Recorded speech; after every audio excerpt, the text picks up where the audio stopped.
नमस्ते एवरीवन। सावन चल रहे हैं और श्री शिव महापुराण सुनने का और स्वयं पढ़ने का बहुत ही उत्तम समय है। और मैंने सावन में सोचा है कि मैं श्री शिव महापुराण को अवश्य पढ़ूंगी। या तो आप कोई पढ़े और आप ध्यानपूर्वक सुने, लेकिन हमेशा ये होता है कि थोड़ा सा ध्यान आपका डाइवर्ट हो जाएगा, कुछ लाइन मिस हो जाएगी या कुछ आप नहीं समझ पाएंगे। तो होता ये है कि लोग बोलते हैं, फिर उसका सारांश समझाते हैं तो व्यक्ति को समझ में आ जाता है। लेकिन मैं आपसे ये कहना चाहती हूँ कि आप स्वयं से पढ़िए। स्वयं से पढ़ने पे आपका ब्रेन जो है, आपका जो माइंड है, उसको अच्छे से परसीव करेगा। तो आज मैं कुछ पैराग्राफ आपको पढ़ के सुनाऊंगी और आप लोग भी सावन में श्री शिव महापुराण को पढ़िए और समझिए कि क्या है। श्री पुराण पुरुषोत्तमाय नमः। ओम श्री गणेशाय नमः। श्री शिव महापुराण विद्वेष संहिता। प्रयाग में स्तुत जी से मुनियों का तुरंत पाप नाश करने वाले साधन के विषय में प्रश्न। जो आदि और अंत में तथा मध्य में भी नित्य मंगलमय है, जिनकी समानता अथवा तुलना कहीं भी नहीं है, जो आत्मा के स्वरूप को प्रकाशित करने वाले देवता परमात्मा हैं, जिनके 5 मुख हैं और जो खेल ही खेल में अनायास जगत की रचना, पालन और संहार तथा अनुग्रह एवं तिरोभा भावरूप 5 प्रबल कर्म करते रहते हैं, उन सर्वश्रेष्ठ अजर अमर ईश्वर अंबिकापति भगवान शंकर का मैं मन ही मन चिंतन करता हूँ। व्यास जी कहते हैं, जो धर्म का महान क्षेत्र है और जहाँ गंगा यमुना का संगम हुआ है, उस परम पुण्यमय प्रयाग में जो ब्रह्मलोक का मार्ग है, सत्यव्रत में तत्पर रहने वाले महातेजस्वी महाभाग महात्मा मुनियों ने एक विशाल ज्ञान यज्ञ का आयोजन किया। उस ज्ञान यज्ञ का समाचार सुनकर पौराणिक शिरोमणि व्यास शिष्य महामुनि सूत जी वहाँ मुनियों का दर्शन करने के लिए आए।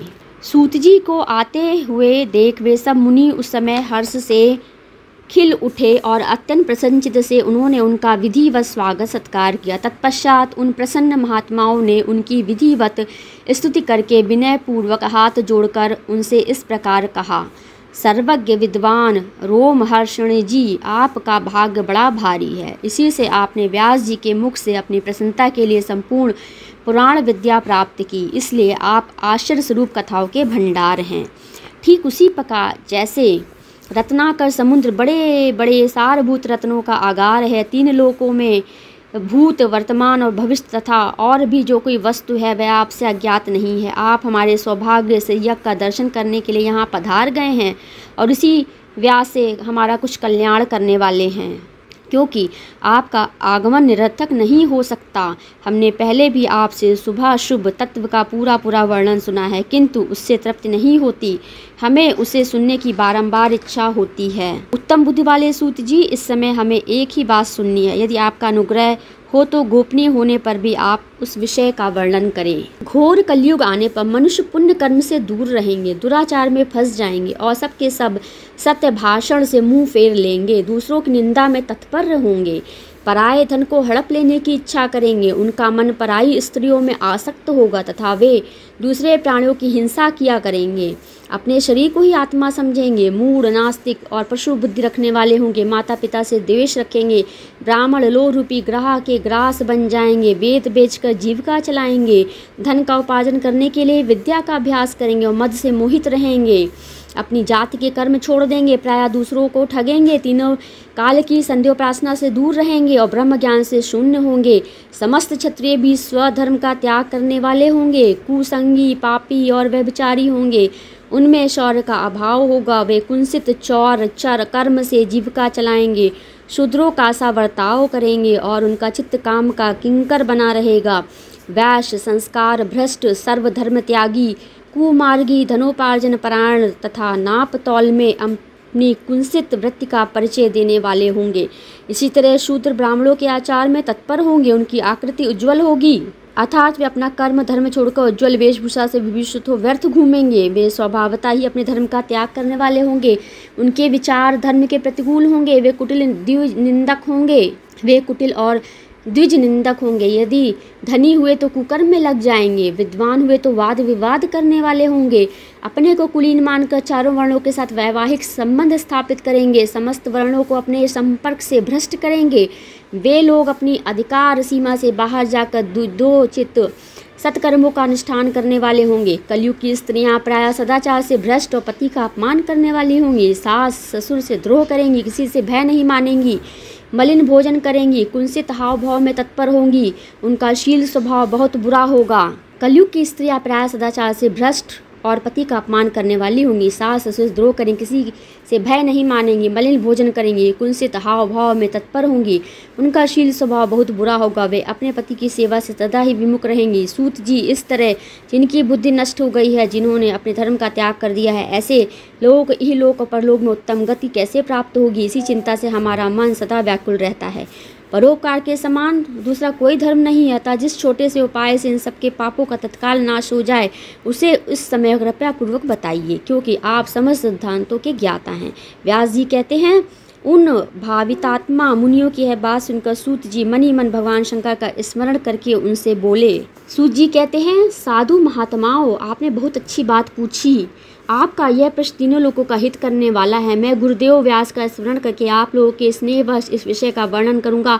आप आदरपूर्वक सुने। सबसे उत्तम जो शिव पुराण है, वह वेदांत का सार सर्वस्व है तथा वक्ता और श्रोता का समस्त पाप राशियों से उद्धार करने वाला है। इतना ही नहीं, वह परलोक में परमार्थ वस्तु को देने वाला है, कलिकी कल्म राशि का विनाश करने वाला है। उसमें भगवान शिव के उत्तम यश का वर्णन है। ब्राह्मणों, धर्म, अर्थ, काम और मोक्ष, इन चारों पुरुषार्थों को देने वाला है। वह पुराण सदा ही अपने प्रभाव की दृष्टि से वृद्धि या विस्तार को प्राप्त हो रहा है। विप्रवो, उस सर्वोत्तम शिव पुराण के अध्ययन मात्र से ही वे कलयुग के पापासक्त जीव श्रेष्ठम गति को प्राप्त हो जाएंगे। कलयुग के महान उत्पाद तभी तक जगत में निर्भय होकर विचरेंगे जब तक कि यहाँ शिव पुराण का उदय नहीं होगा। इसे वेद के तुल्य माना गया है। इस वेद कल्प पुराण का सबसे पहले भगवान शिव ने ही प्रणयन किया था।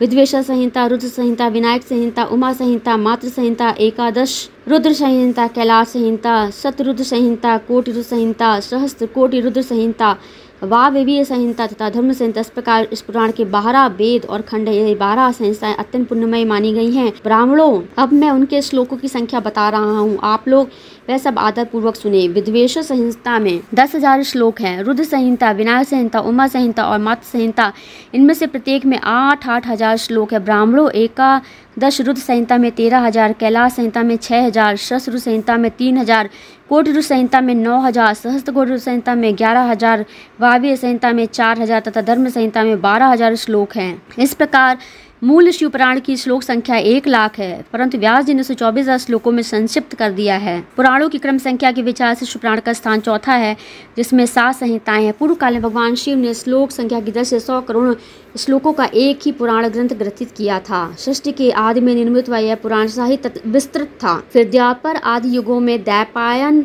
व्यास आदि महर्षियों ने जब पुराण का 18 भागों में विभाजन कर दिया, उसी समय संपूर्ण पुराणों का संक्षिप्त स्वरूप केवल 4,00,000 श्लोकों का रह गया। उस समय उन्होंने शिव पुराण का 24,000 श्लोकों में प्रतिपादन किया। यही इसके श्लोकों की संख्या। यह वेद तुल्य पुराण 7 संहिताओं में बटा हुआ है। इसकी पहली संहिता का नाम विद्वेष संहिता है, दूसरी रुद्र संहिता समझनी चाहिए, तीसरी का नाम शतरुद्र संहिता, चौथी का कोटि रुद्र संहिता, पांचवी का उमा संहिता, छठी का कैलाश संहिता और सातवीं का नाम वाव्य संहिता है। इस प्रकार ये 7 संहिताएं मानी गई हैं। इन 7 संहिताओं से युक्त दिव्य शिव पुराण वेद के तुल्य प्रामाणिक तथा सबसे उत्कृष्ट गति प्रदान करने वाला है। यह निर्मल शिव पुराण भगवान शिव के द्वारा ही प्रतिपादित है।